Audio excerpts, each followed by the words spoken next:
बातमीपत्रात आता पाहूयात गल्लीपासून ते दिल्लीपर्यंतच्या ताज्या घडामोडींचा धावता आढावा. शरद पवार आज आमचे कट्टर विरोधक झालेत, पण त्यांना कायमस्वरूपी विरोधक म्हणण्याची गरज नाही, असं सूचक विधान राज्याचे वनमंत्री तथा बडे भाजप नेते सुधीर मुनगंटीवार यांनी सोमवारी केलंय. त्यांच्या या विधानामुळे महाविकास आघाडीच्या गोटात खळबळ माजण्याची शक्यता आहे.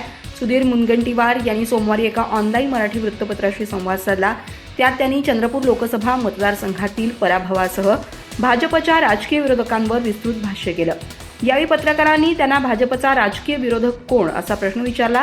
तसंच या प्रश्नाच्या उत्तरासाठी त्यांच्यापुढे उद्धव ठाकरे यांची शिवसेना आणि शरद पवार यांचा राष्ट्रवादी काँग्रेस असे दोन पर्याय ठेवण्यात आले होते. त्यावर सुधीर मुनगंटीवार यांनी महाराष्ट्रातील राजकीय विरोधक हा वैचारिक असल्याचं स्पष्ट केलं. ते म्हणाले की महाराष्ट्रात जे काही राजकीय विरोधक आहेत ते वैचारिक आहेत. उद्या उद्धव ठाकरे यांनी मला आदित्य ठाकरे यांच्या लग्नाची पत्रिका दिली तर मी 100% लग्नाला जाईन. ते माझे विरोधक नाहीत, पण पत्रिका कधी येईल हे मला ठाऊक नाही, असं मुनगंटीवार म्हणाले. सुधीर मुनगंटीवार यांनी यावेळी शरद पवार 2016 मध्ये भाजपसोबत येणार होते असा दावाही केला. अजित पवार यांनी शरद पवारांविषयी केलेला दावा खरा आहे. मी स्वतः त्याचा साक्षीदार आहे. 2016-17 मध्ये शरद पवारांनी आम्हाला भाजपसोबत येण्याचा शब्द दिला होता. त्यासंबंधी आमची मी, देवेंद्र फडणवीस आणि चंद्रकांत पाटील तर त्यांची सुनील तटकरे, जयंत पाटील आणि अजित पवार अशी प्रत्येकी 3 सदस्यांची समिती स्थापन करण्यात आली होती. या घटनाक्रमाचे दस्तऐवज आजही माझ्याकडे सुरक्षित आहेत, असं ते म्हणाले. भाजप महायुतीत मोठा भाऊ आहे. भाजप ही मोठी पार्टी आहे, त्यात शंका नाही. आमचा स्ट्राईक रेट चांगला आहे, ठीक आहे, पण भाजप हा राज्यात आणि देशात मोठा पक्ष आहे असं सांगतानाच भाजपचे सर्वात मोठे नेते देवेंद्र फडणवीस आहेत, असं शिंदे गटाचे नेते संजय निरुपम यांनी म्हटलंय. दरम्यान संजय निरुपम म्हणाले की राज्याचे मुख्यमंत्री एकनाथ शिंदे आहेत हे वास्तव आहे. मुख्यमंत्री एकनाथ शिंदे यांच्या नेतृत्वात आम्ही निवडणूक लढलो, पुढेही लढू. फडणवीस यांचेही तसंच विधान आलंय असंही त्यांनी स्पष्ट केलंय. संजय निरुपम म्हणाले की महाराष्ट्रातील शिवसेना उभाटा गटाचे नेते आदित्य ठाकरे यांनी तर देशद्रोही म्हणत टीका केली, तर ईव्हीएम हॅक करून रवींद्र वायकर यांनी जिंकून दिलं अशी टीका केली होती. त्यांनी देखील सर्वांसमोर माफी मागायला हवी अशी टीका आदित्य ठाकरेंवर केली. निवडणूक आयोगानं एवढ्या मोठ्या देशात शांतीपूर्ण निवडणूक पार पाडली अशा आयोगाचं कौतुक करायचं सोडून त्यांच्यावर आरोप करण्यात आले. त्यांनी यासाठी संपूर्ण देशासहित निवडणूक आयोगाची माफी मागितली पाहिजे. संजय निरुपम म्हणाले की मातोश्रीत खोटे बोलण्याचा कारखाना आहे. उद्धव ठाकरेंनी बनवलेली मातोश्री 2 ही घोटाळ्यातून बनलेली आहे. ही कशी बनली यावर कधीतरी बोलेन. मातोश्रीतून रोज एक खोटा विषय तयार केला जातो आणि संजय राऊत तो लोकांपुढे मांडत असतात. लोकांमध्ये दुष्प्रचार सुरू केला जातो, तो आता बंद झाला पाहिजे. लोकांच्या प्रश्नावर चर्चा झाली पाहिजे. आम्ही कुठं चुकलो तर आम्हाला चूक दाखवणं हे विरोधकांचं काम आहे, पण विनाकारण सरकारला बदनाम करू नये. संजय राऊत रोज खोटं बोलतायत, याबद्दल त्यांना राज्यातील जनता माफ करणार नाही, असं ते म्हणाले. वायव्य मुंबईत मोबाईलवरून ईव्हीएम अनलॉक केल्याची बातमी एका वृत्तपत्राने दिली होती. त्यावरून वादळ उठलं होतं. विरोधकांनी या मुद्द्यावरून सरकारला धारेवर धरलं होतं. निवडणूक आयोगालाही जाब विचारला होता, मात्र ती बातमी खोटी असल्याचं वृत्त आज या वृत्तपत्राने दिल्यानंतर संजय निरुपम चांगलेच आक्रमक झालेत. सर्व वर्गांना, सर्व आंदोलकांना सारखीच वागणूक मिळावी, समान न्यायाची अपेक्षा मायबाप सरकारकडून असते असं म्हणत भाजप नेत्या पंकजा मुंडे यांनी आपल्या सरकारवर रोष व्यक्त केलाय. या माध्यमातून पंकजा मुंडे यांचा रोख नेमका कुणाकडे असा प्रश्न आता उपस्थित केला जातोय. मराठा समाजाच्या आंदोलनानंतर आता ओबीसी समाजानं देखील जालना जिल्ह्यात आंदोलन सुरू केलंय. या आंदोलनात प्राध्यापक लक्ष्मण हाके यांच्यासह त्यांचे सहकारी नवनाथ वाघमारे हे देखील उपोषणाला बसले आहेत. या दोघांनीही पाणी देखील सोडलं असल्यामुळे त्यांची प्रकृती खालावली आहे. या पार्श्वभूमीवर आता राज्यातील सर्वच राजकीय पक्षांचे लक्ष आता या आंदोलनाकडे लागलंय. दरम्यान आज राज्य सरकारच्या शिष्टमंडळानं आंदोलनस्थळी भेट देऊन तोडगा काढण्याचा प्रयत्न केला, मात्र हाके यांनी उपोषण मागं घेतलं नाही. त्यावर आता पंकजा मुंडे यांनी देखील चिंता व्यक्त केली आहे. या संदर्भात भाजप नेत्या पंकजा मुंडे यांनी एका पोस्टच्या माध्यमातून आपल्या सरकारला सर्वांना समान वागणूक देण्याचा खोचक सल्ला दिलाय. त्यांच्या सल्ल्यात त्यांचा रोख हा मुख्यमंत्री एकनाथ शिंदे की उपमुख्यमंत्री देवेंद्र फडणवीस यांच्याकडे असा प्रश्न आता उपस्थित केला जातोय. मराठा समाजाच्या आंदोलनाला जास्त महत्त्व दिलं जात असून ओबीसी समाजाकडे मात्र दुर्लक्ष केलं जात असल्याचा आरोप ओबीसी समाजाच्याकडून होतोय. त्यामुळे आता आंदोलनाकडे सर्वांचंच लक्ष लागलंय. भाजपचे माजी केंद्रीय राज्यमंत्री रावसाहेब दानवे हे अडाणी व्यक्ती आहेत. त्यांना इतिहासातील काय कळतं, कधी कुणाला कोणत्याही उपमा ते लावतात. अगोदर दानवे यांनी इतिहास वाचला पाहिजे, पण त्यांना वाचता येतं का ही शंका आहे, अशी उपरोधक टीका जालना जिल्ह्याचे नवनिर्वाचित खासदार डॉक्टर कल्याण काळे यांनी रावसाहेब दानवे यांच्यावर केली आहे. माजी मंत्री अनिल पटेल, माजी आमदार संजय वाकचौरे, दत्तात्रय गोरडे, मनोज पेरे, चंद्रकांत घुडके, विनोद तांबे, निमेश पटेल यांच्या प्रमुख उपस्थितीमध्ये कल्याण काळे यांचा सत्कार करण्यात आला. यावेळी ते बोलत होते. यावेळी खासदार कल्याण काळे म्हणाले की मी नाथाच्या भूमीत लोकसभेची निवडणूक लढलो.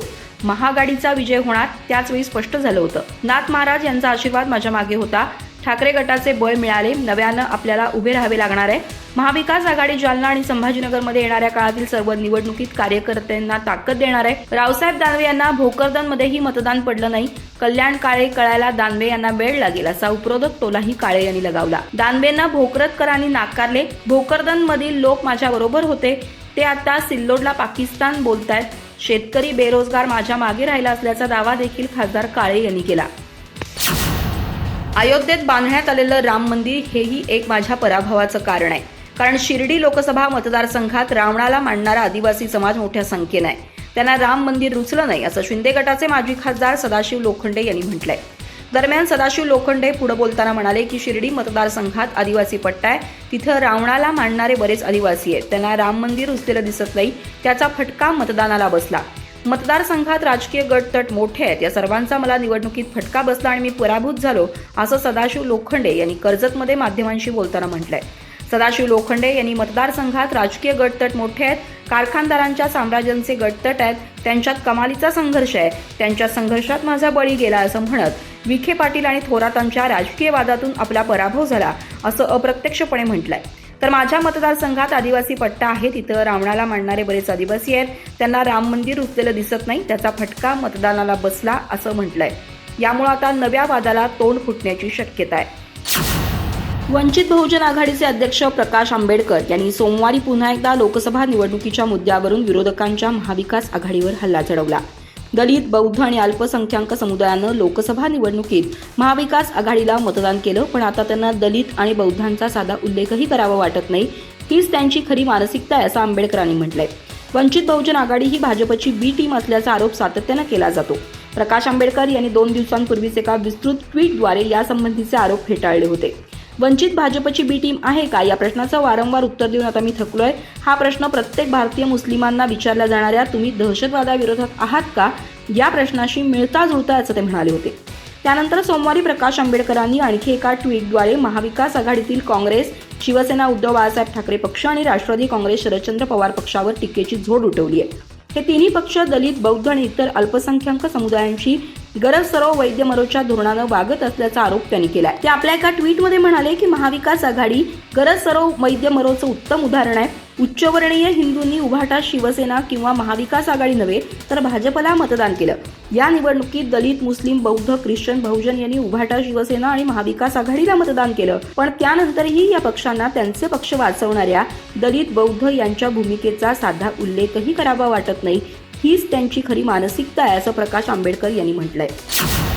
देशातल्या निवडणूक घोटाळ्यातील हा एक आदर्श घोटाळा आहे. त्यांनी निवडणूक यंत्रणा हातात घेतली आहे. ज्या ज्या ठिकाणी पराभव दिसत होता त्या ठिकाणी छेडछाड करण्यात आली असा गंभीर आरोप ठाकरे गटाचे खासदार संजय राऊत यांनी केलाय. माध्यमांशी बोलताना त्यांनी वायकर यांना निवडणूक आयोगानं शपथ घेऊ देऊ नये असं देखील म्हटलंय. संजय राऊत पुढे बोलताना म्हणाले की एकनाथ शिंदे यांच्या शिवसेनेचे रवींद्र वायकर यांना विजयी करणारा मोबाईल फोन पोलीस ठाण्यातून गायब करण्यात आला असा दावा करत त्यांनी वनराई पोलीस ठाण्याचे पीआय राजभर हे अचानक रजेवर का गेले असा सवाल खासदार राऊत यांनी उपस्थित केलाय. संजय राऊत म्हणाले की वायकरांच्या विजयाच्या घोटाळ्यात वंदना सूर्यवंशींचा मोठा हात आहे. सूर्यवंशी आणि त्यांच्या नातेवाईकांचे फोन ताब्यात घ्यावेत.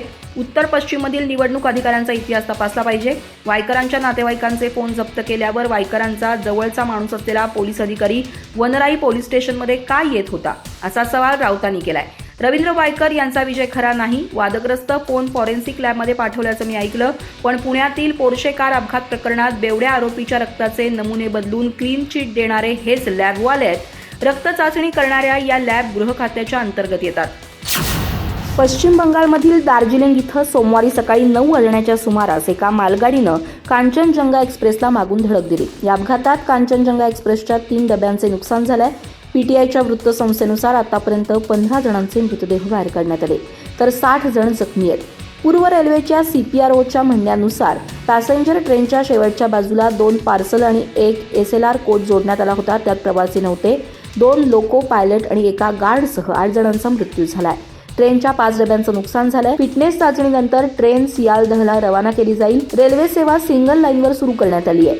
कांचनजंगा एक्सप्रेस आगरतळाहून पश्चिम बंगालमधील सियालदहला जात होती. लाल सिग्नलमुळे एक्सप्रेस ट्रेन सिलिगुडीतील रंगपाणी स्टेशनजवळ रुईधासा इथं थांबवण्यात आली. दरम्यान मागून येणाऱ्या मालगाडीनं त्यांना धडक दिली. मुसळधार पावसामुळे मालगाडीच्या पायलटला सिग्नल दिसला नाही, त्यामुळे हा अपघात झाल्याची भीती व्यक्त केली जाते.